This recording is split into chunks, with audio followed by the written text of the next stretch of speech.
of fate. This is the way. The truth is, I am Iron Man. Tells me when you'll remember this.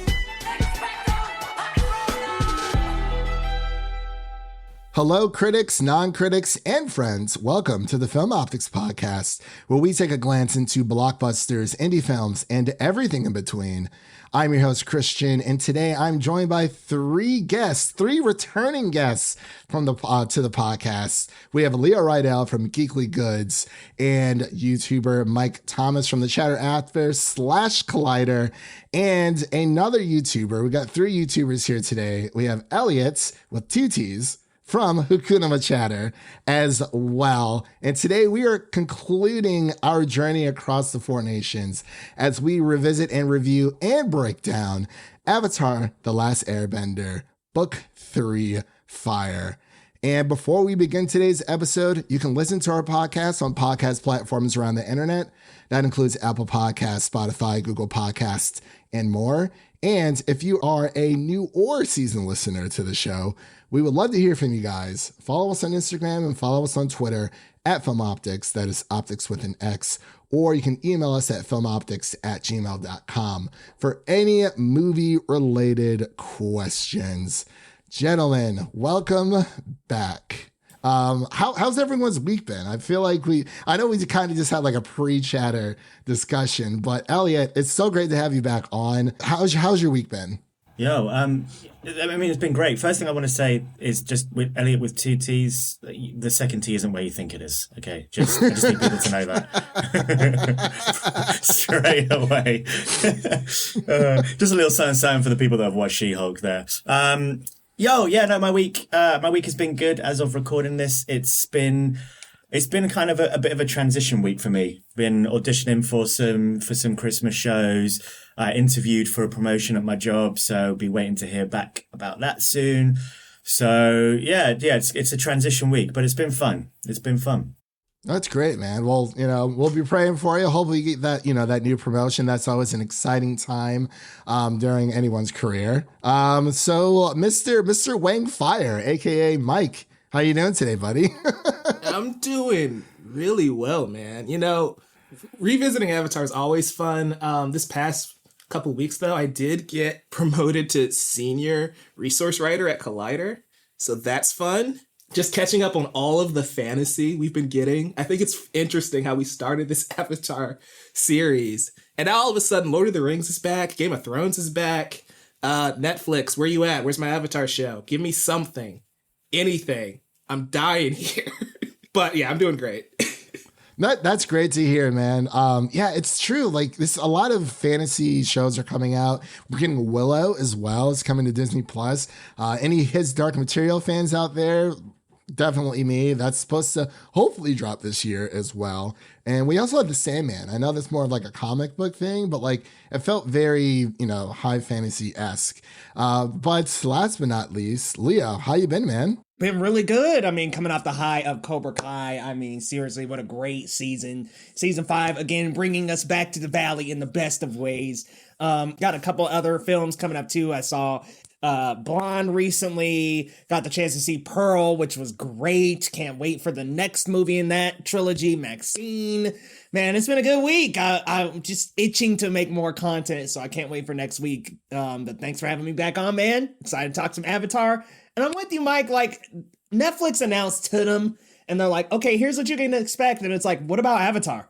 We've all been waiting for Avatar. Like, Netflix has been teasing, giving us, I think they gave us like some behind the scenes little stills.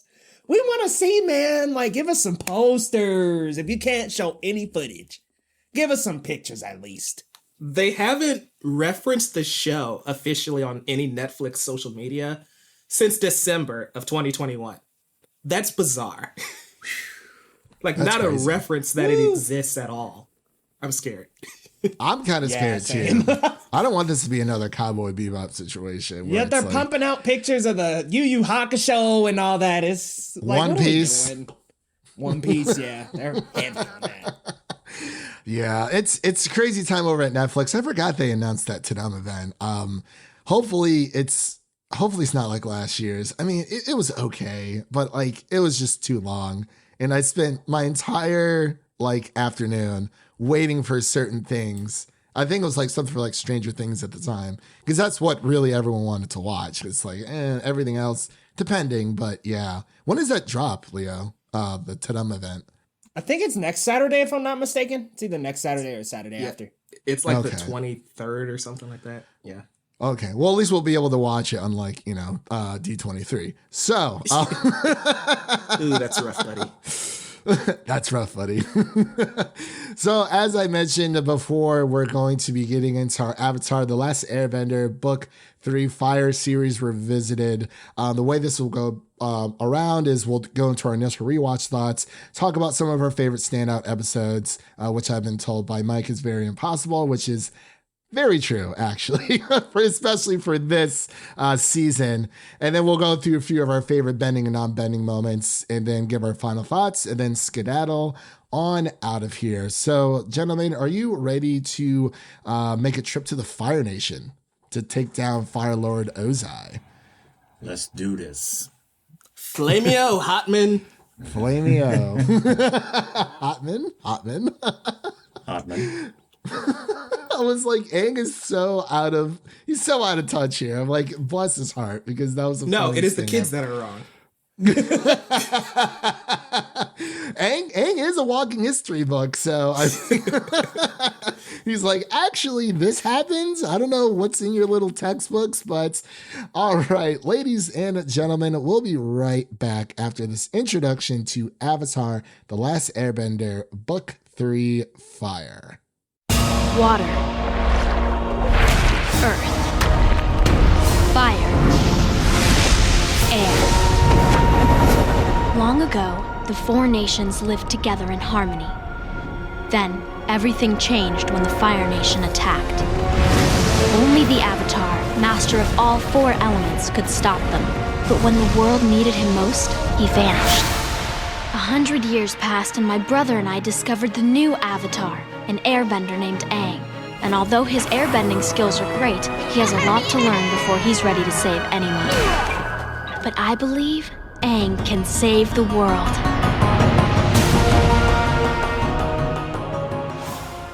All right, that's your one intro per week, Leo, Mister. We held him hostage and forced him to listen to it. Yes. I was like, oh, he's going to listen to it. I'm going to make sure of it. No, that's all right. But as we mentioned before, we're finally into our breakdown of Book 3 Fire. This is the conclusion of this amazing series. It's bittersweet, but it's so, every time I watch it, it's like, it just gets better and better and better. And on my first, or not my first rewatch, on this rewatch, I feel like I just blew through these episodes, but as I was a kid, I feel like the episodes just seem to last forever for some reason. But, we're older now. We consume a lot of media. So we're going to get into our rewatch thoughts here. We're going to start with Elliott, then we'll go to Mike, Leo, and then I'll close out myself. So Elliott, what are your thoughts on on this rewatch of Book 3 Fire? Yeah, I think I had a very similar journey as you did with watching it. I got through it so quickly, and because I kind of like spread out my watching of Book 2 a little bit across an almost 2-week period. And this, I don't think I've watched a season of Avatar quicker than I did this. I mean, as I said when we did Book 2 is my favorite of all the books across both shows. But I can see why Book 3 just wins out for so many people. I know it does for Leo personally. But yeah, there was just so much to enjoy here. I think there's so much.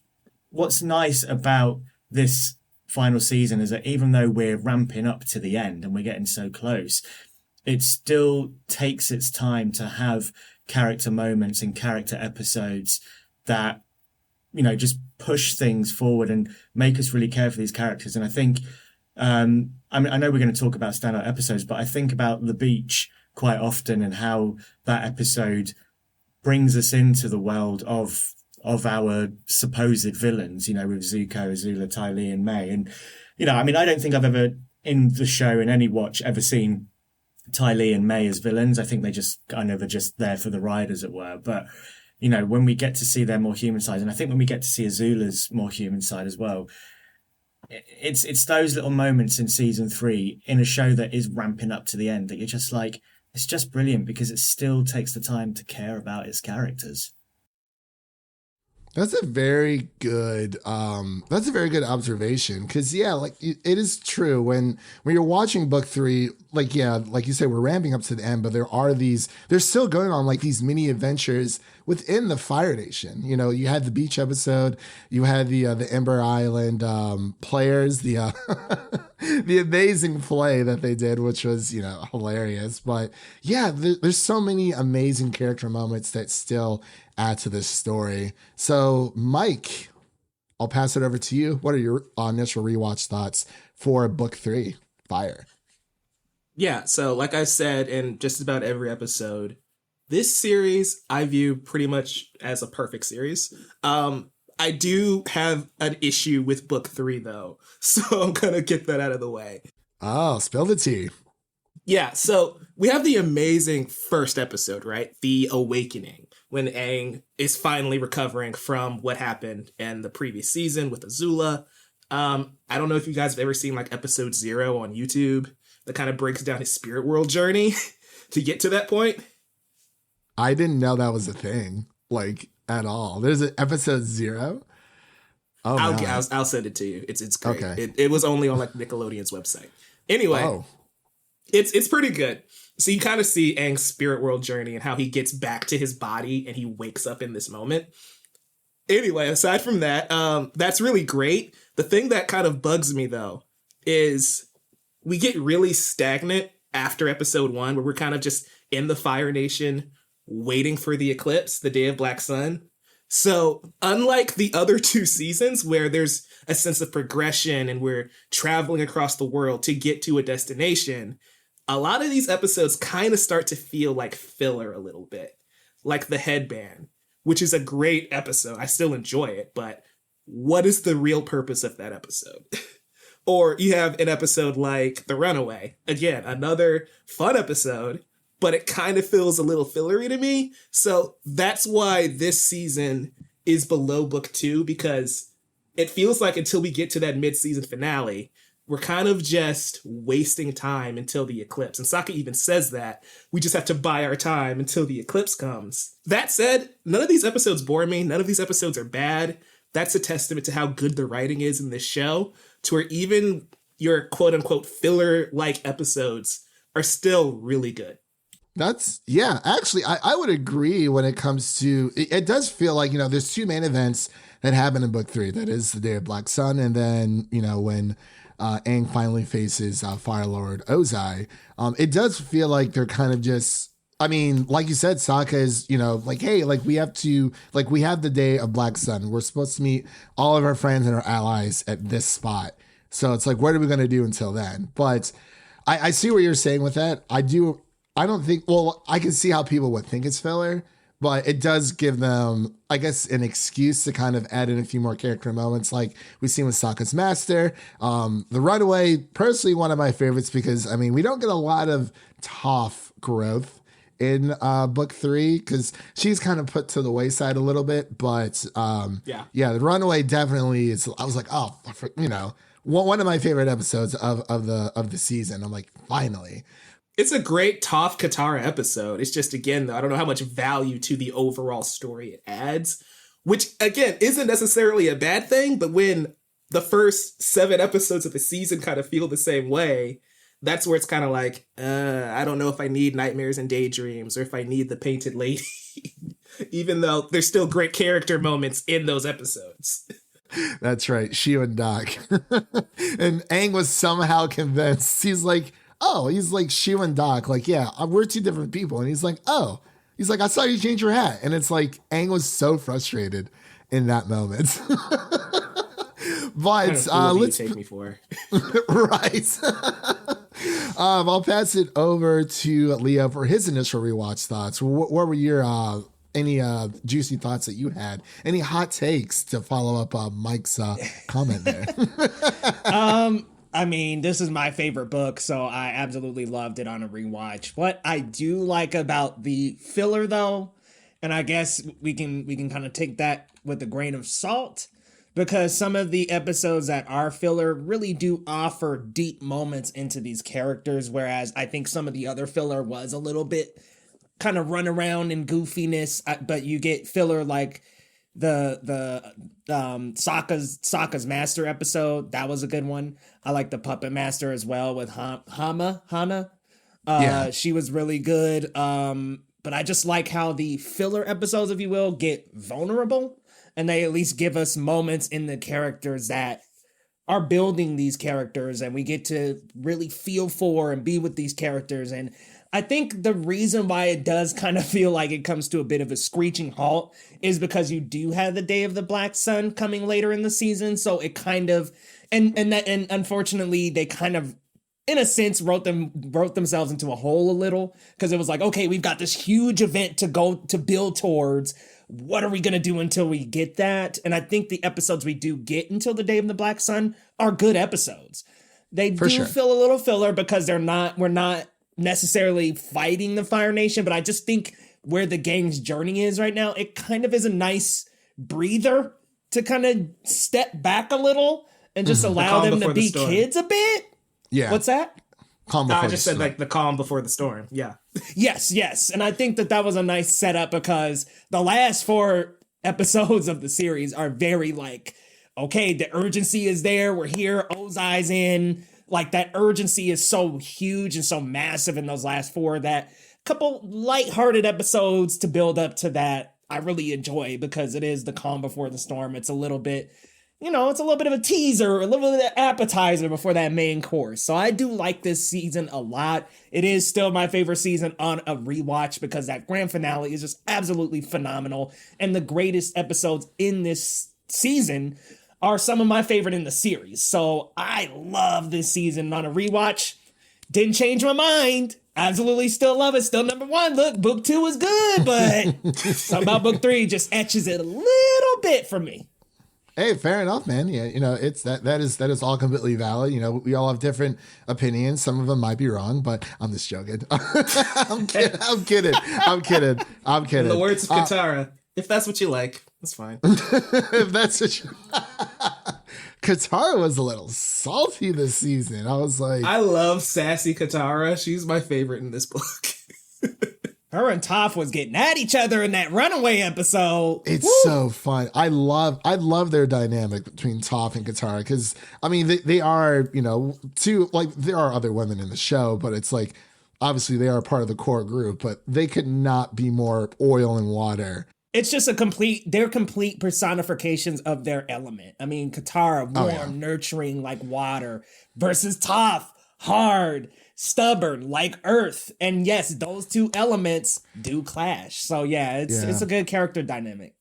Yeah, for sure. Definitely. Was there any other rewatch thoughts anyone had before we move over to our standout episodes? Let's dive in.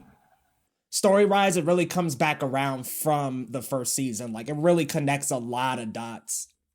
Oh, yeah, absolutely. And of course, even with like Ozai, not Ozai, I'm sorry, Iroh, with the passing of Mako, he doesn't have, the new voice actor doesn't have a lot of speaking lines until like the very end. But I still thought that was a really nice moment. But yeah, before I digress and get off topic here and, talk about Cobra Kai for another 15 minutes. Quiet. That was a great conversation, though. Hey, no regrets whatsoever. Let's get into our standout episodes of Book 3. So for those who are new here listening, for standout episodes, they don't necessarily have to be your favorite, just episodes that, you really just get into, the ones that you really get lost in. It's like, man, that was just like a really great episode. I love that episode. So we'll start with Leo, then we'll go to Elliott, and then we'll go to Mike, and then I will close out. Okay, so I don't want to be that guy and take every episode, because I'm like, there's a lot of episodes in this season that I'm just like zoned out, tuned into. But like, okay, so let's start with the beach. I'll do 2. I'll do the beach, and then I'll do the Firebending Masters. And the beach, because it gives us the perspective of the villains of the series, which is along the lines of what Elliott was saying earlier. You get to actually see bits and pieces of why Azula and Zuko are the way they are. And not even in the sense of, where the book 2 episode where we're with Zuko alone, not that one.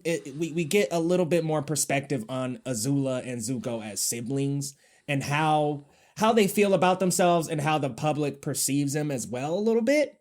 I just really like this episode because it just gives us a day with the villains, honestly, and we just get to see things through their eyes. And once we get to the part where the characters are by the campfire and they're really telling their most vulnerable selves, you get to really see Zuko's struggle come to a head, because clearly, even though he has everything he wants, it's still not exactly what he wanted.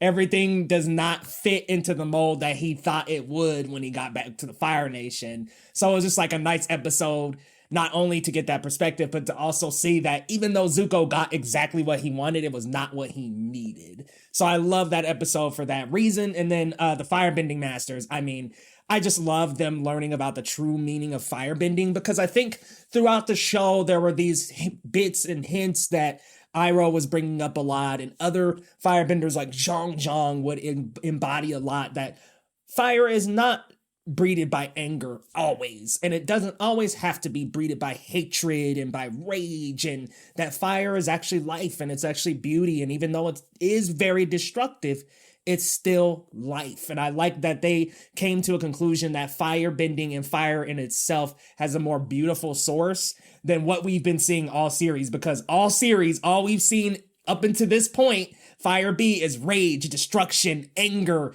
And this was finally an episode that set us on a different path, and the characters on a different path with fire, of knowing that, no, it's actually life. It's actually grace. It's actually not as destructive as it could be. Love that episode, man. And not to mention the shot of the dragons just surrounding Aang and Zuko with the colorful flame. It's just such a beautiful shot and such a grand, message to the characters and to the mythos of firebending. I absolutely love it, man. Those 2 episodes are so good. And to finally see the dragons, because they had been built up for so long at that point through the series. We're like, okay, we've seen the flashbacks. We saw the episode where Azula was a blue dragon, Iroh was a red dragon, talking to Zuko. We've seen all these examples of dragons, but when are we actually going to get to see them? And when you actually do, it's so graceful, because it's not this ferocious display of any kind. The dragons don't attack them, or they're not having to battle the dragons. No, it's just these dragons dance with them and then breathe fire, teach them the real meaning of firebending, and go back to their caves. That was such a graceful, unassuming, at least for the first watch, unassuming way for things to be executed with those dragons. So love that episode. Always love it. I can't even say I think it's my favorite episode of the series, one of them at least. Yeah, I wonder where they actually saw visions in those flames, because I've always been very curious, because Zuko's looking up and he's like, I understand. It's oh, so are the flames speaking to you as well? Because I thought that was very interesting as well. Yeah, I thought that was. I always kind of interpreted it as that, the fire was speaking to them, not necessarily that they saw an image or anything, but that it was just the combination of the many different colors of fire were essentially speaking different things to them. It can be a spiritual experience too, though, right? Think about Moses in the burning bush. It can be something like that as well. That is very true. Yeah.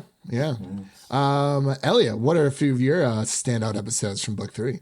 Yeah, so I think on this particular rewatch, and I remember messaging you guys, I got quite focused on Katara and Katara's episodes, because I think that was that same thing happened when I rewatched book 2, and so I think the hangover from that brought me in. So my standouts on this rewatch were the Puppet Master and Southern Raiders.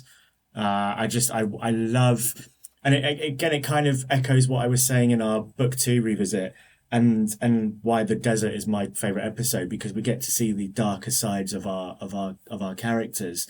And I just absolutely love the moment in Puppet Master when Katara is, brought down to her knees by Hama, and then she takes in that breath with the full moon and is like, you're not the only one whose bending gets stronger in the full moon.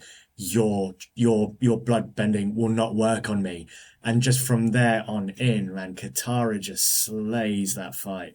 Absolutely. I think what's also fun about it is it's not our first water versus water fight. Obviously we have Katara and Pakku in book 1, but this one here, there's an extra element of danger to it because, Hama has kidnapped all these villagers. She's controlling Aang and Sokka. She tried to take control of Katara. We've learnt her history of bending the blood on rats and on prison guards. And yeah, so there's just that extra element of danger, which brings such a great intensity to that fight. And I absolutely love it. And the fact that they're both ripping water out of trees and flowers and it's so good. It's just a great fun episode. And then in Southern Raiders as well, just to see Katara going full Avatar Kyoshi is just a hell of a lot of fun. And that moment when she pins down the old Southern Raider captain, I forget his name off the top of my head, but it's just, I'm sure Mike will know, the encyclopedia he is. It's just a great moment and it's a lot of fun. And the fact that, he's about to pop up, go on. No, he's not. He's on mute probably. I honestly don't have it. Oh. Yes. Brilliant. I think it begins with an R. I think he's like, I was going to say Ren Shah, but that's the dragons, aren't they? Ren and Shah.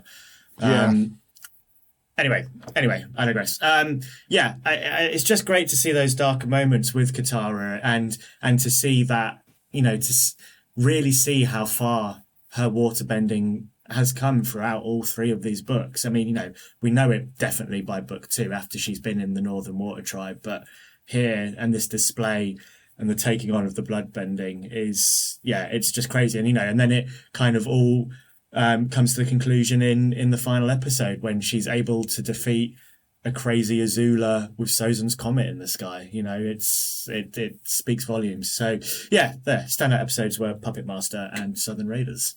The name is Yanra, by the way. I came back. There we go. Yanra. Thank you, Michael. Man, him and his mother, I felt so bad for him. He's like, ugh.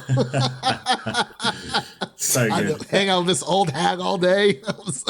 I'm like, perhaps you would like something else from the garden, take mother. My mother. That would be fair. Trades his mother off. Oh man. So let's pass it over to Mike. What are a few of your standout episodes for book 3? I think it's interesting because much like Elliott, I was kind of focused on Sokka this season. I think this is a very underrated Sokka season. As I know at the top of the conversation, I kind of went in on the first half of this season, but like Sokka's Master is such a great episode. And like Leo was saying about how everything in this season kind of builds on what came before. I just love the subtlety, right? Like in The Chase in book 2, Toph says it's 3-on-3, excluding Sokka from that fight. And it's like, it's those little moments where Sokka, you can understand why he feels useless or worthless in this team. Because they pointed out, they make fun of him the entire time. He's been the butt of a joke. Even though he's been the one, like the big brother, taking care of them the entire time. And I just love how it all kind of comes to a head here where he gets a master. He takes skills he already knows. And I think that's the best part, right? He's had the club, so sword fighting probably isn't that hard of a skill for him to pick up right away. But I love how Master P and Dao is able to instill those lessons and leadership, just kind of breeding it out of Sokka. And then you see that in the Day of Black Sun. But another standout episode for me, I love how none of us took the finale or the Day of Black Sun yet. Another standout for me is the Boiling Rock, right? Which sees him again take charge with Zuko, going to this impenetrable prison, and he just has no quit. He has no fight. Even though he has no bending, he is still always the smartest person in the room. And I just love that development for Sokka, because it's always been there. We've seen it since the first season. But I just love that character development of his and how you really see it shine in this season. Even to the finale, they take down all those freaking airships because of Sokka. It's so great. I love Sokka this season. He's the standout character for me, one of many in this book, but I just love how, even though in the grand scheme of things, he's not one of Aang's masters, he's not the strongest character, they still found a way to give him moments to shine. So the Boiling Rock and Sokka's Master are my standout episodes for this rewatch. Nice. As for me, I kind of gave my initial rewatch like in between everyone, so I was like, yeah, I'll just let that be. But for my standout episodes, one of them is the Avatar and the Fire Lord, where we find out about Zuko's lineage on both sides and what actually started this whole war. And we get to see, a young Avatar Roku going through his days as the Avatar. And I always just enjoy flashback episodes. I don't know why, but it was just a really nice way to be like, hey, we've been talking about this war for 3 seasons now. What started all of this? Was it just the Fire Nation one day was like, hey, we can share our glory, quote unquote, with the rest of the world, where all the lands are Fire Nation. And it was a very bittersweet episode because, Aang finally understands how the war started and how it actually needs to end. Aside from what we saw right before the finale with the members of the White Lotus when Iroh was saying, Zuko was telling Iroh, you can just go face, your brother alone. And it's like, well, I could. He's like, I might be able to beat him, but history's just going to see that as a brother killing another brother for power. It needs to be the Avatar who puts an end to this war. And so the Avatar and the Fire Lord, that's definitely one of my standout episodes. I've always loved Roku as an Avatar. I would like to get more into like his story. I'm sure there's a few comics out there that that Mike knows about. But that episode, and man, I'll probably just say the Runaway just because that is more development for Toph. We don't get a lot of development for Toph in season 3. She is kind of just, okay, now she's like one with the gang, she has her smart little remarks, but outside of all the, the goofy con stuff that they're doing that episode, which, man, these kids were just going crazy. I'm like, I want to know what's in their bank account because it's like, how does this woman become a cop? That's what I want to know. Oh yeah, for my gosh, like I always totally forgot about the Legend of Korra, and it's like, yeah, it's crazy how all that stuff just happens, but it really it kind of just goes back to what we talked about Katara and Toph, them being two sides of the same coin, almost like oil and water, and just Katara can act very motherly towards people, very overprotective, but that's just who she is because of what happened to her mother. She had to be that figure. Like, well, someone has to fill this role. Like Dad's all fighting. It's just me and Sokka. We have to take care of each other. And, you start to see with Toph, just a little bit of like pushback. And it's like, she's like, hey, I don't like when Katara nags me all the time, but I do appreciate that she has these motherly, qualities because, as she said in the Runaway episode, that sometimes she's better than her own mom. Like, she acts more like a mom than Toph's own mother. And then, of course, we get the hilarious scene between Haki, who finally comes into the episode because, they're making bank, and Sokka's like, I'm going to go buy a hawk. And it's hilarious when, they're trying to do the back and forth where Toph and Katara are fighting. It's like, oh, we'll write a note and say it's from Toph and give it to Katara. And I was like, that is literally the worst idea I've ever heard in my entire life. But it works because it still makes you chuckle, even though it's not going to work. But then towards the end of the episode, of course, Toph wants to send a message to her parents, which her parents kind of just fall off as well. But yeah, those are just 2 episodes. And then an honorable mention would be the really quick, the episode, I forgot the name of it, when Zuko, he's gone through his metamorphosis and he wants to teach Aang firebending. And Toph, again, seems to be the only sensible person in the group saying, Aang needs a firebending teacher. And one comes, knocking on the doorstep with a silver platter. And you guys kind of turn him away. And for good reason, he's been hunting them for a while. But I forgot the name of that episode. I do apologize. The Western Air Temple. Yes, with Sparky Boom Man, a.k.a. Combustion Man. That's not his name. Oh, well, yeah. Well, what was his actual name?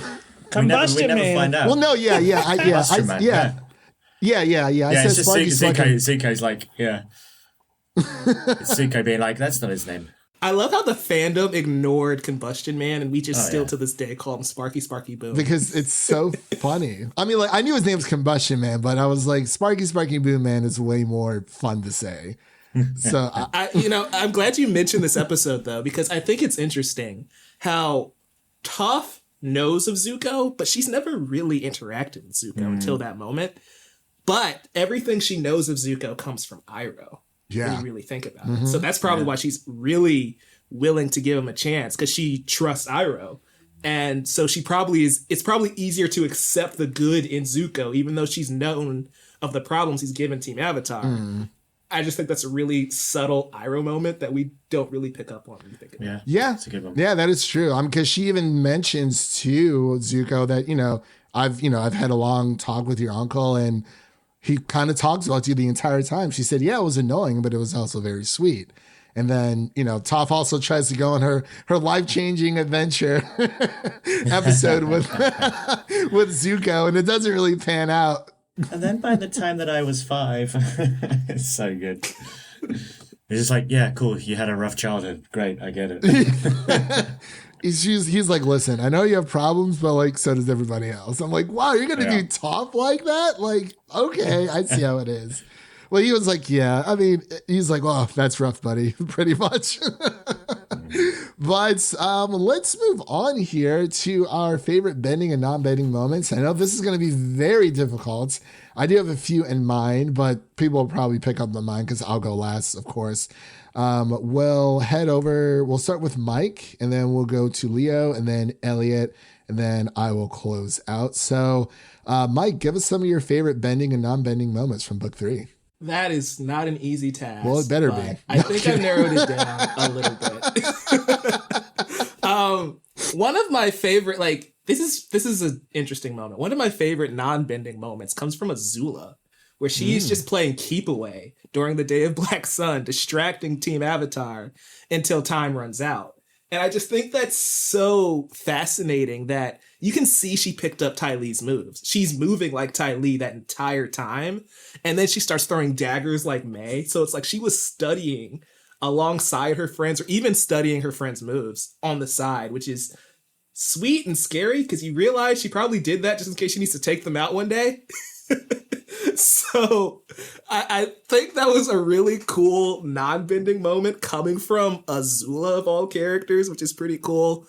As far as my favorite bending moment, I'm going to be that guy and I'm just going to take it since you let me go first. It's the last Agni Kai. I knew he was going to say it. I knew he was going to say it. You let me go first. I had to take it. That is true. Hey, I'm just trying to be a nice host and let people talk first before I get my skills. But yeah, that's definitely one of mine for sure. Like that Agni Kai it's beautiful. Every time I watch it, it's mind-blowing. It's probably one of the best animated fight scenes of all time. The score is amazing. The meaning behind that fight too, right? Like, it's interesting how Iroh stresses that it can't be brother versus brother for the throne, but we're literally fighting for the throne between Zuko and Azula. Small oversight, but this is Agni Kai that never was. Nobody knows about this fight. Yeah, you know why? Because if anybody knew the truth, Katara would be Fire Lord. And do we really want Fire Lord Katara? I mean, I do, but she won that Agni Kai. Steam I'm just bending. saying. No, but that's a great moment from top to bottom. Zuko sacrificing himself for Katara. Katara defeating Azula during Sozin's comet, right? Like, the height of her power. We know she's gone off the deep end a little bit, but like the height of Azula's power level, and Katara just outsmarts her. So great. Oh yeah. Easy call. And she's off her rocker. Like even Zuko says, like something's off with Zula. He's like, I can take her. And then it is something where clearly, you see, we don't really know if her mother's there or not, because to this day, I have not had confirmation when Zula's talking to her mother through the mirror. I'm just assuming it was something in her head, but it was so kind of creepy. I'm like, yo, what if this woman's like actually behind her? Like she just pops Someone's back got to up. read the search. Right. Yes, I still don't know what happened to Zuko's mom. I do digress. Mike, was there anything else you wanted to mention before we head over to Leo? I just love how Zuko's like, never trust a girl who cuts her own bangs, Katara. That's how you know she's off her rocker. Dang. Let this be a lesson to you, Katara. No, go ahead, Leo. Oh, it's my turn? Okay, so favorite bending moment. When Aang goes Avatar state and speaks in that voice directly at Ozai and his hair is wisping back and he's scared as hell, I absolutely love that moment because finally Ozai can have the fear that he put into the world put back onto himself, and he gets exactly what comes to him, gets his bending taken from him, and what is he? Nothing else. He's nothing but a shallow man. Nothing. Love it. Now, non-bending moment, I actually really like the Boiling Rock episodes, which don't encompass much bending. So I love that Zuko and Sokka get this moment to really shine and go on a mission together, something that we don't really see between the two of them the whole series. So I like that the last book, Zuko gets to connect with all of the characters really one-on-one, except for like Toph is the like one begrudgingly like, oh, well, we still got a duty to do. But I think it was something that was needed for both Katara and Sokka to gain trust in Zuko. I mean, because let's be real, he attacked their village. He attacked Suki's village. So these were really good moments for Zuko's character to come back around and to fulfill the destiny to help Team Avatar that he always, was destined to do. So I love those moments a lot. Of course, I already talked in a lot about the Firebending Masters. Love that sequence a lot. But my favorite has got to be that. Come on, man. When Aang opens up that Avatar state and Ozai's looking in fear, like, I done pressed the wrong button. Literally, because if he did not hit Aang against that rock, we might be having a different conversation right now. But man, just went too far and awakened the wrong Avatar. And after that, it was so easy. And you know what I really love is that I like, and here we go, I do like that the Legend of Korra flipped those two when it was her versus remind me the villain's name in the third season. Was that the Zahir? Yeah, it's her versus Zahir. Zahir is the villain, but he's kind of more fighting. He's fighting in Aang style as opposed to Korra, who's fighting more Ozai style, more wild, more brash. It's cool to see it flipped like that and see the main character being more of the attacker, the aggressor. So it's just honestly, that was like such a great Avatar moment for Aang to just wake up the Avatar state and scare Ozai like that, take his abilities, and then take the W. Take the dub. I love how you can tell the moment when the controller was passed to Kyoshi. Like you just like, yeah, that is definitely Kyoshi right now, isn't it? Good. Another good non-bending moment I actually really like. Thanks for bringing that up, Mike. Is when Aang does talk to the avatars, and he chose his own conviction over all of them because all they could offer him in terms of advice was kill that man. Basically, some of us didn't kill our antagonist. Kyoshi came forward and said, I don't really see a difference between him standing there, me killing him. I killed him. I love that Aang stood on his morals instead of just rolling with what they said because, could have completely changed his character, but his morality is so strong as a person that he stood on that ground. I love that.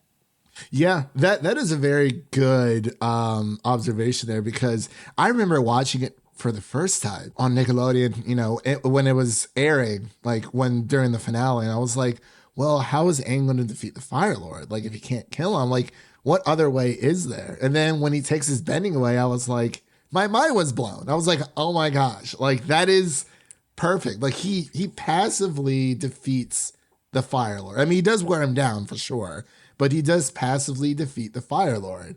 And it's like, that was so crazy to me. Like when it first aired, and I was like, wow, that was so good. And let's be real, you can't be having the hero in a kid's story just killing the villain. Like, I just think that's a little bit much, you know? Mortal Kombat style, he just fatality on him. He just gets, y'all remember right before he takes his bending, he just uses he uses the earth bending and traps his hands. He just crushes him with like an earth fist. It was great. That's a question I want to raise to the panel here. What are your thoughts on the lion turtle? Like, it's kind of hinted at a little bit in book 2, a little bit in book 3, but I don't think it's enough to make that much of an impact on a casual viewer. Did that feel like it came out of nowhere, or are you guys like cool with the idea of lion turtles? I think it is a little Deus Ex Machina, definitely. But I think that it maybe where it stops being a little bit is that we get the build-up of Aang wanting to find a different way of defeating the Fire Lord. So we know that he is searching for that, so that when the lion turtle comes along, it kind of, it's not as Deus Ex Machina as like, as other Deus Ex Machinas have been in film and TV. But I quite like it. I quite like that there's the idea of this being out there that, it's so unperturbed with what's going on in the world that it only turns up exactly when it needs to, with a power that nobody knows about. And the fact that then Legend of Korra delves into lion turtles deeper it's a nice little opening door. Yeah. Well, actually, I want to pass it over to you, Leo. What are some of your favorite bending and non-bending moments of book 3? So I mean I am going to be that guy and say that my favorite bending moment is Aang energy bending the Fire Lord and taking away his bending. And I think it kind of goes to what Leo and yourself were saying, Christian, just that. How is he going to defeat the Fire Lord? Like, what is going to happen? He's blown up at his friends for them kind of goading him into saying, you got to kill him. Like, you've got to kill him. You have to do it. You're the Avatar. That's your job. That's what we've been training to do. And he's like, as you say, like, it just goes against everything that he is, and everything that he has learned and grown to be. And the fact that, we are surprised by it. The fact that, he kind of does this whole move and we see these lights coming up and the lion turtle gives us, before the elements, we bended the energy within beings. And it's just like, okay, what does that mean? And then Fire Lord Ozai's like, what have you done to me? I took your bending away. I'm sorry, you did what? You did what? It's just, and then when like Suki, Sokka and Toph arrive and they're just like, wow, you can do that? And he's like, yeah. And he just, the way he just casually goes, yeah, a lion turtle taught me. And it's like, okay, we're back to Aang. Aang is definitely back in the room. So that's my favorite. That's, I think, ultimately my favorite bending moment in this season. I actually also really just love Iroh breathing in the energy from the comet and then smashing the walls down of Ba Sing Se with one giant fireball. I think is just, I mean, I think I'm right. I think I'm right in saying that the first person we see bend comet fire energy. Oh, it's probably Ozai and the other firebenders. Yeah, man, he was like, it's probably that. But I just like the fact that him like Iroh begin to charge his power, then it zooms out and this giant fireball. Oh, it's just beautiful, absolutely beautiful. And then in terms of non-bending, I did have some. It was in the Boiling Rock Part 2. May attacking the prison guards to save Zuko and the lot. I think it's just a brilliant moment, and then followed up by Ty Lee chi blocking Azula. I think it's just, and it kind of goes back to what I said at the top of this episode of saying that I never really saw Ty Lee and May as villains, and I think this just kind of brings that to a perfect head of them just going, look, we followed you through thick and thin, but we've got our limits, and this is our, you know, for May that was her limit, and then for Ty Lee it was her friends fighting, and I think Ty Lee betraying Azula is almost a bigger betrayal because they're certainly closer, whereas May was always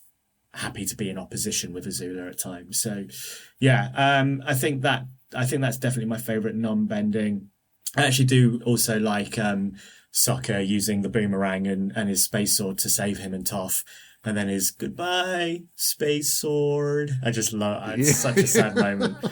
Such a sad moment because it's a great sword and that's it. Space sword is gone. That was a good sword. I was like, man, like no one else had that sword on the entire planet but him, as much as we know of. But yeah, it's so crazy.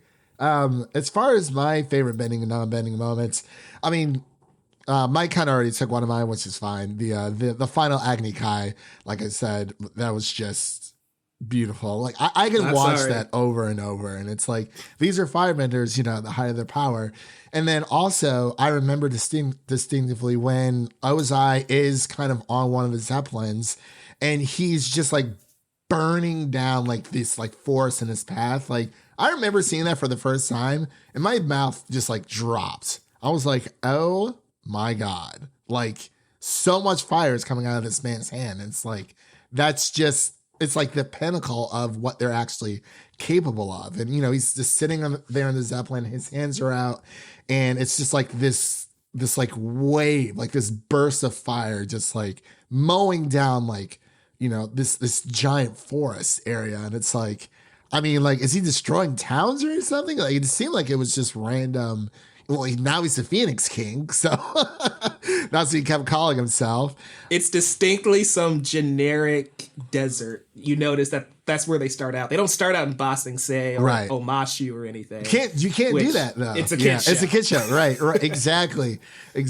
I mean, it's like the Dragon Ball Z effect. It's like, oh, let's fight somewhere empty, and it's like they're always just in this super random, just like generic wasteland of a place where there's no people around ever. And I'm like, where on earth literally are you? Are you just like fighting in like, I don't know, the Grand Canyon or something? Because that's what it seems like.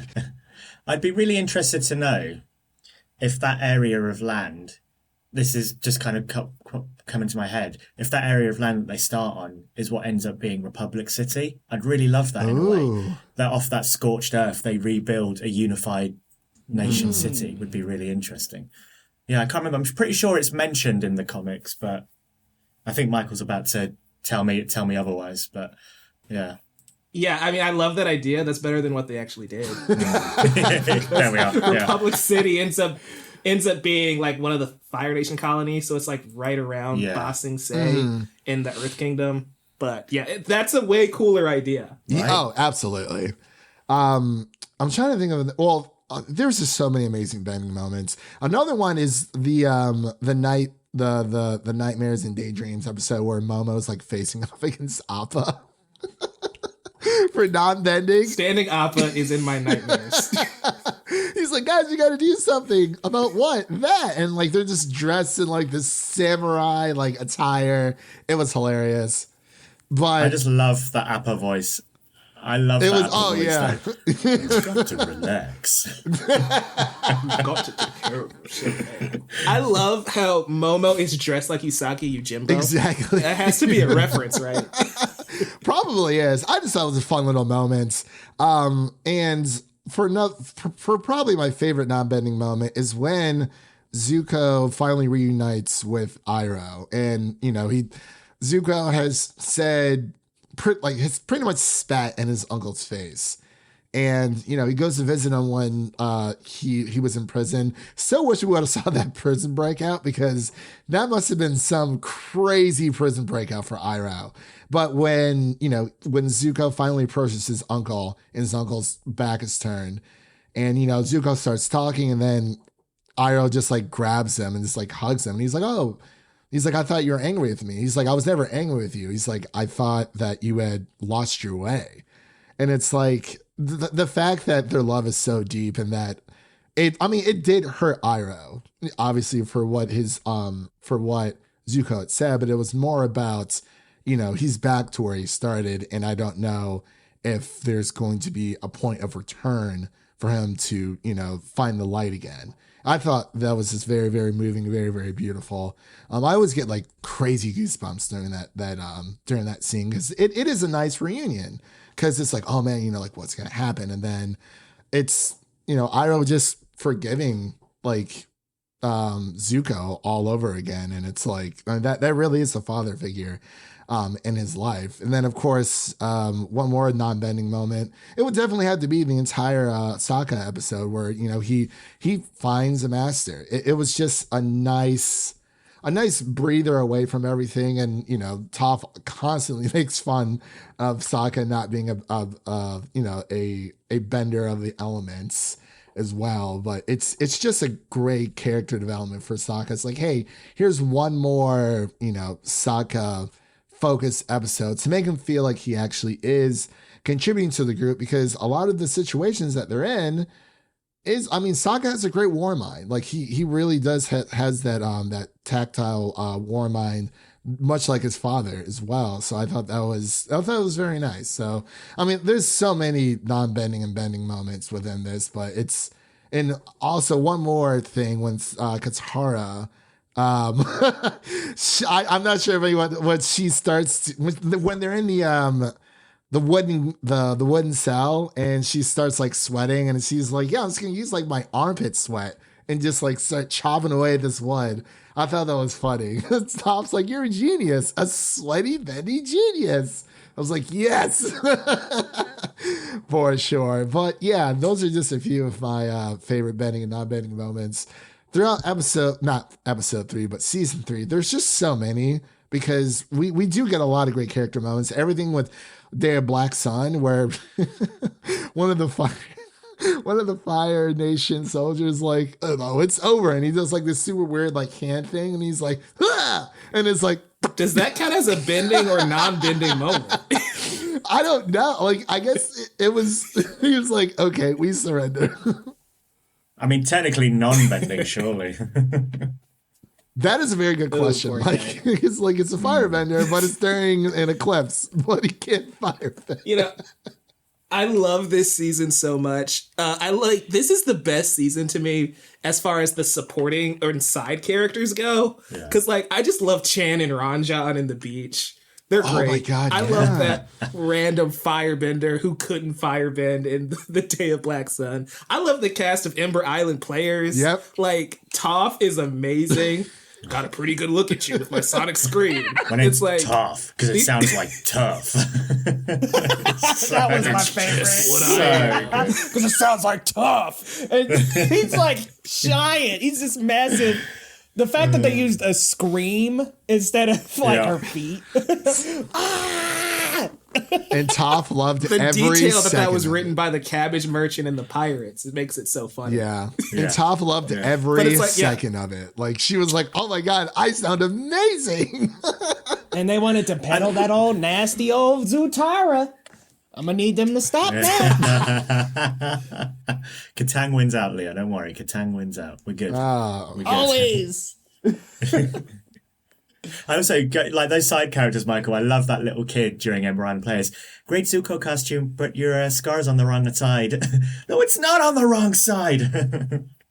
That's something I noticed. I thought that was hilarious. I'm like, they definitely deliberately put a scar on the wrong side, maybe for that performance. So it's like, oh, this guy's Zuko. Why? Because he has a scar. And it's like every time. Yeah, I thought that was really funny, though.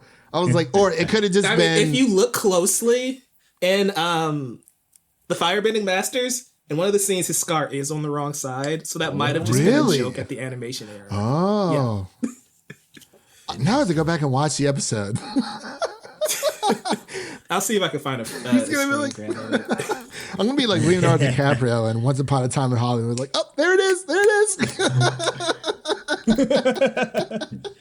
is. Exactly, man. Such a great movie.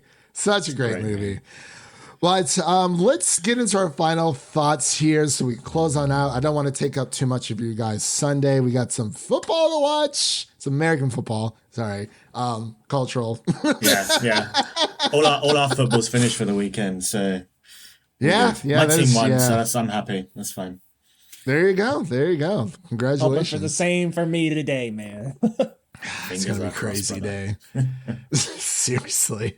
So for our final thoughts here, we'll start with Elliott, then we'll go to Mike, then Leo, and then I'll close out. So Elliott, what are your final thoughts on book 3?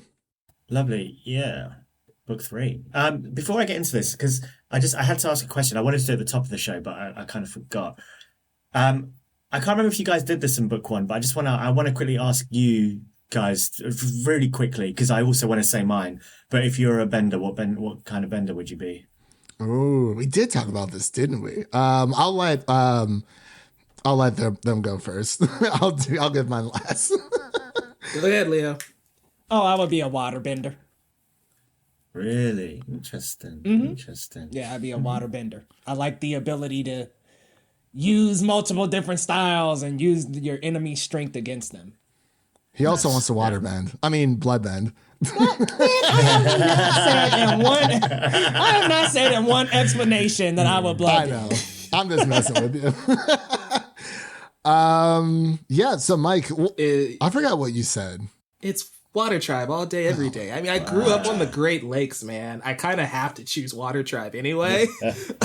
But it's just, I think, again, growing up in the Midwest, it's always cold. It's always snowy. That's pretty much my lifestyle anyway.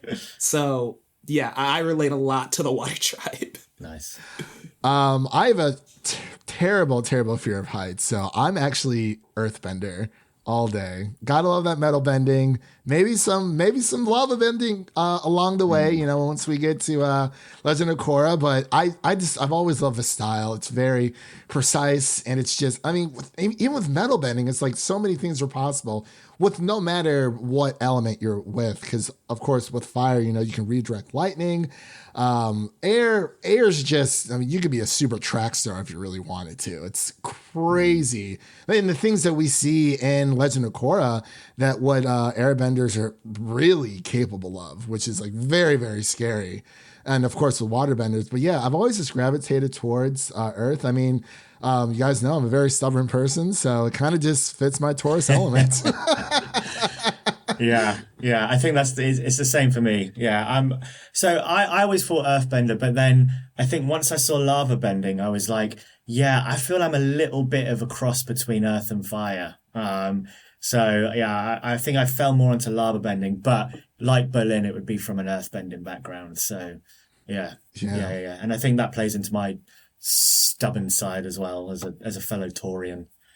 Yeah, man. I mean, just even with the Earth Kingdom, it's like they are the largest kingdom in the entire world, like within this universe. And it's like, I mean, you see Omashu, you're like, man, this city's huge.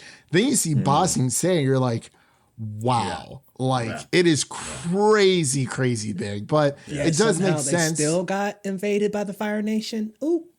Wait, what? I didn't hear. I said, somehow they still got invaded by the Fire Nation. They did. I mean, hey, firebenders are very, very relentless. So it's they were going to find a way, one way or another, for sure. Yeah. I just want to talk about how great this season is right quick, though, because out of all of our favorite bending moments, nobody picked Boomy just destroying the Fire Nation alone and liberating Omashu. So he was in that cell the entire season until Black Sun, and he's like, "Yep, here's the right time to finally make my escape." That's a true Earthbender, though. Wait for the right time to strike, and he waited. I think that is when we finally saw the firebender who can firebend. Remember, they were like, "Hey," and he just sticks his fist out, and a little bit of smoke comes out, and boom, he's just like, "Bingo!" That was fantastic. So let's get into our final thoughts. I can't remember, Ellie, did you go yet? No. I distracted us with bending. No, you're fine. Final thoughts. I mean, it's just, every kind of so often on Twitter, we see the name a show that had a perfect ending, and people, I think a lot of people always name Breaking Bad and some other things, but there's also a lot of people that come forward and say Avatar closed it off with style, and what style as well. As we said, the way that they suddenly just ramp up in those final 4 episodes.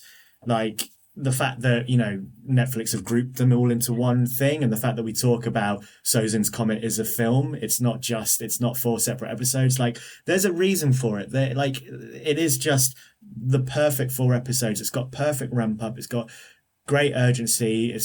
But also at the same time, you know, it takes those character moments. It takes a whole episode for Aang to question what he's got to do and talk to past avatars and then,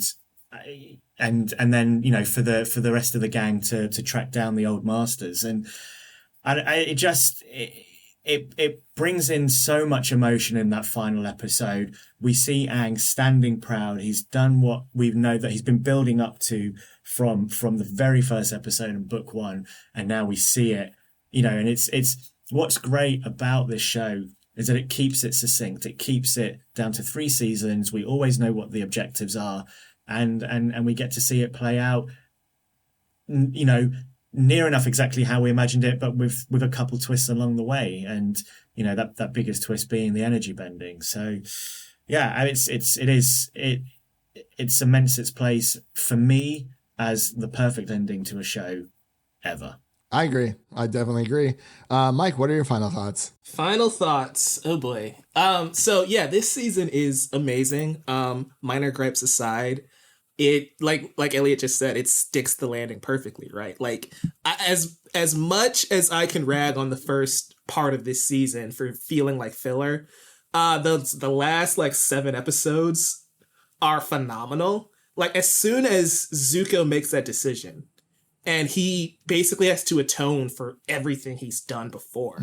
That's really what the last few episodes are. It's Zuko's redemption arc coming full circle. And again, my favorite character in the entire series. I love how we're able to pair him up with every single character.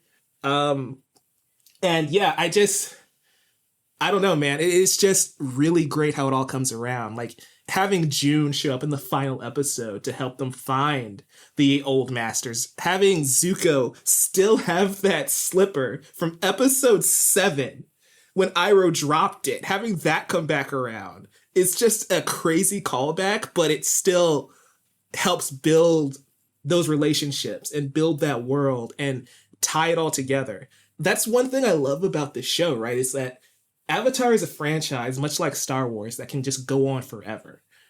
But they were somehow able to tie the story up to where you never had to revisit this universe again. Until they tease you at the end with Zuko's mom. But, you know, that's that's sequel bait right there. But, like, they didn't have to do Legend of Korra. They didn't have to do Kyoshi. Like, Avatar is its own story, and they end it beautifully. But that said, they were able to plant seeds, have all these other spinoffs, which is great. But as far as book 3, I love how we have that conclusion, right? Like Leo said it before, the ending being Avatar Aang, having that journey come full circle, having him win on his own terms is what makes this story special. It's what makes his journey special. I just love this season. I love this show. It's amazing. Shout out to Serena Williams, by the way, the GOAT, helping Uncle Iroh while he was in prison. The end. Leo, what about you? I mean, honestly, my favorite season. Love this season. Again, like Mike was saying about Zuko getting to connect with every character, and also that we do get perspectives from the Fire Nation, even though Ozai's is very maniacal and terrible, we still get so much perspective of Fire Nation characters, and I love that about this season.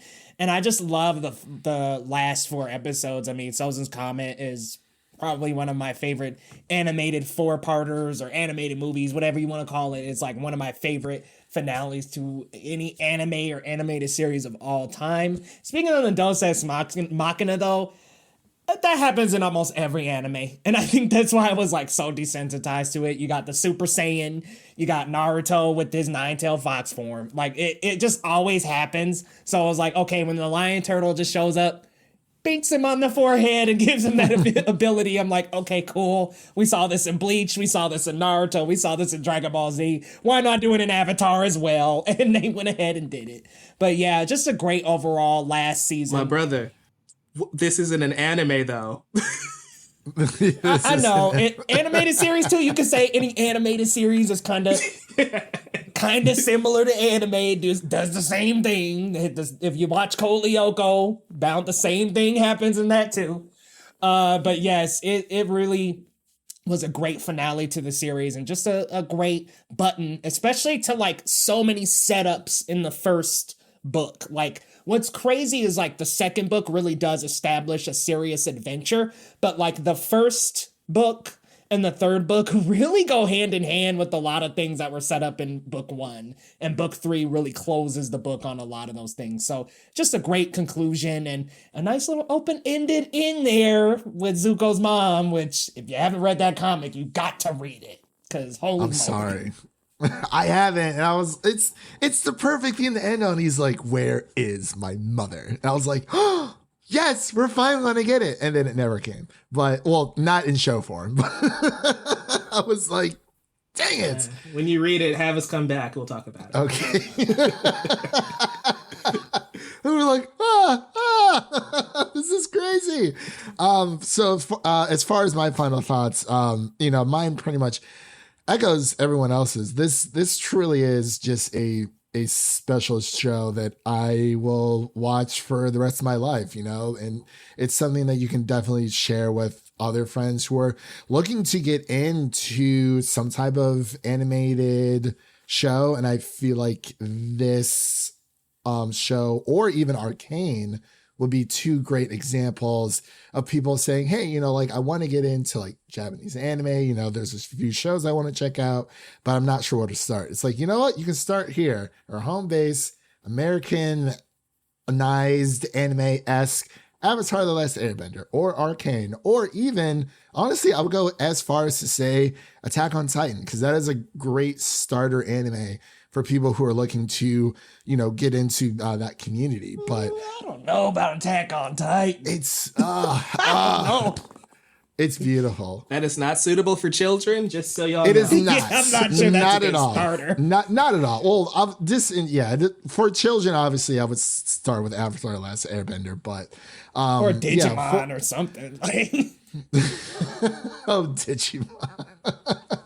I still remember the day where Gatomon like evolved into Anjuwama, and I was like, what? Like, this is happening. Make sense, bro?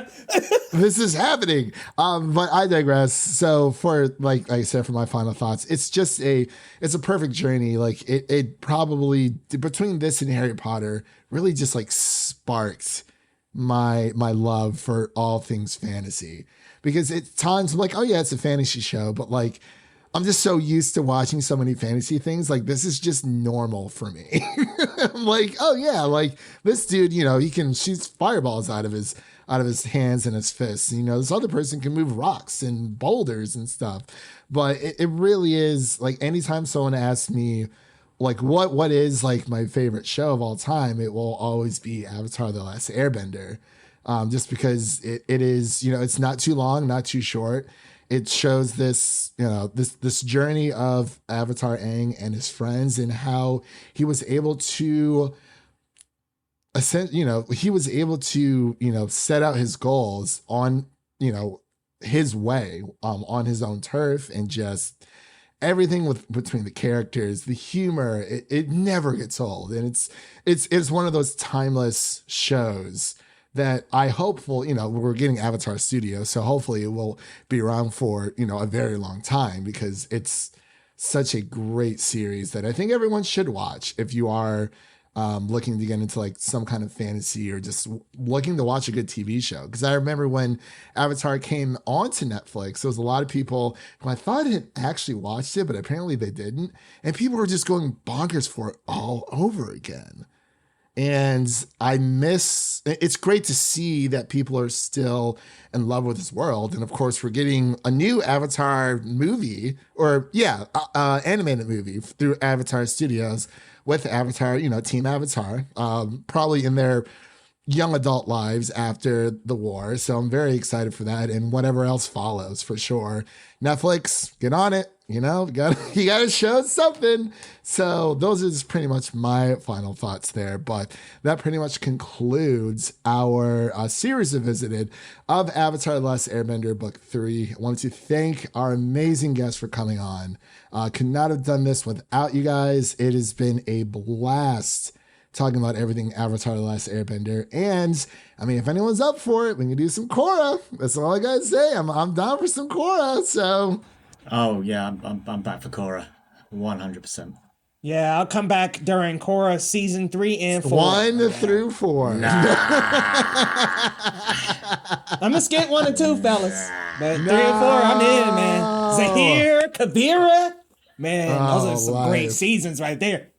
For sure. So I'm going to turn it over to our guests so they can let you know what's coming up on their channels and where they can, where you can find them on the internet. So we'll start with Leo, then we'll go to Mike, and then Elliott, and then I will close out. Guys, you can find me across the internet at Geekly Goods on Twitter, TikTok, and YouTube. Instagram's at Leo Rydel GG. Come on over. Search up Geekly Goods on YouTube. You'll see 2 G's in the logo. Come on over, y'all. Let's talk some geek because we got a lot coming up this week. Let's see. We got Andor, y'all. Definitely gonna attack that blonde movie because it was terrible, y'all. If you love Marilyn Monroe like I do, you're not gonna like this. So terrible. But also we got some other reviews and other things coming up this week as well. So come on, tune into the channel. We're going to be talking and following that new Karate Kid movie as many details start coming out as possible. So definitely be sure to follow along with that. So if you're on YouTube, hit that subscribe button. If you're on TikTok or Twitter, hit follow and we'll see you there. Thanks, Christian. No problem. Mike, where can everyone find you on the internet? Yeah, thanks for having me, man. This has been a blast going through my favorite show of all time. So again, thanks for having me. It's been an honor. You can find me at Novice Cinephile on Twitter and on YouTube, youtube.com/Novice Cinephile, where you can find the Chatter After, which is our bi-weekly movie podcast. It's usually me, Brandon, Isaac, and a guest or two. We are doing RRR, Rise, Roar, Revolt, which is a banger of a movie. If you guys haven't seen it, it's on Netflix. Go watch it when you can. We also are doing The Sandman on Netflix. I haven't seen it yet, surprisingly. So can't wait to see what Brandon and Isaac think of that show. I have read the book, though. It's pretty good. But yeah, on the channel, we're also covering Avatar: The Last Airbender all the time, whenever I can actually make videos. But you can also find my writing at collider.com. And I'm doing freelance stuff pretty much everywhere. So just stay tuned to the social media channels for that. But again, thanks for having me. Stay flaming. Stay flaming. Stay flaming. He did it. He said the Flame me name. out, hot man. Flameo. Flameo. Elliott with 2 T's. Where can everyone find you on the internet? So you can find me at Hakuna Machatter, wherever you do social media. Well, I say wherever. YouTube, come and check out the videos I've got uploaded. I've started slowly uploading again recently. You'll see, I think by the time this podcast is out, you'll see 2 brand spanking new videos up on the channel. Me just having a little bit of a rant about The Little Mermaid and everyone's backlash and reaction to that nonsense. And you'll also see me rant about everyone's stupid backlash and reactions to diversity in the Rings of Power, because people need to get over themselves and just realize that we're living in 2022 now. So, yeah. And then there'll be lots of the channel is built around a positive space for diversity and representation in film and TV. So if diversity and representation in film and TV is something you love, something you like to positively talk about, come find me over at Hakuna Machatter, most active on Twitter and on YouTube. So find me there. And for ourselves, ladies and gentlemen out there, I just want to thank our guests again. Seriously, go check out their YouTube channels. They put in a lot of hard work into their channels, and YouTube it can be a very fickle thing from time to time, but they're still here. You know, they are some of the best content creators that I know, and it has been a honor talking everything Avatar for you guys. Like I said, we're doing some Legend of Korra. Definitely gonna start that up at some point, maybe after the the whole Oscar season thing is over, because there's so, like, we're hitting that point of the year where it's like there's all these crazy movies coming out. TV has been booming this year, so it's like definitely seriously. But yeah, we'll definitely be doing Legend of Korra series revisited, hopefully sometime early next year, where things start to kind of die down just a little bit. I don't know. We'll have to wait and see. Again, you know nothing's going to be happening in January. That is true. January, February, you can always count those 2 months. Nothing comes out. Nothing. Like, even like Spy Family, My Hero, Bleach, all that's going to be over by then anyway. Yeah, that's true. It really is a cool down phase for sure. But as far as for us, really quick, a few calls to action. If you liked what you heard on today's episode, you can subscribe to our podcast on your favorite podcast platform of choice, and make sure to share an episode of our podcast with a friend, whether it be your mother, your brother, your lover, whoever it may be. Make sure to share an episode of the Film Optix podcast with a movie lover in need. By the time this is out, we've just been covering House of the Dragon and She-Hulk Weekly. Definitely check out our episodes on our podcast there, as well as our Barbarian review that is out by the time this podcast is already out. We should have a few more things coming out. We're recording this a little bit early, so I don't exactly know. My brain's like split like 5 different ways right now, which is totally fine. But with all that said, thank you again to our wonderful guests. And we hope everyone who is listening has a great day, and we'll see you guys next time. And that's a wrap for today. Thank you all for listening. If you enjoy the show, leave us a 5-star rating review on Apple Podcasts and Spotify, and follow us on Twitter and Instagram to stay in the know. That was Leo, Mike, Elliott, and my name is Christian. And we'll see you guys in the 4 Nations.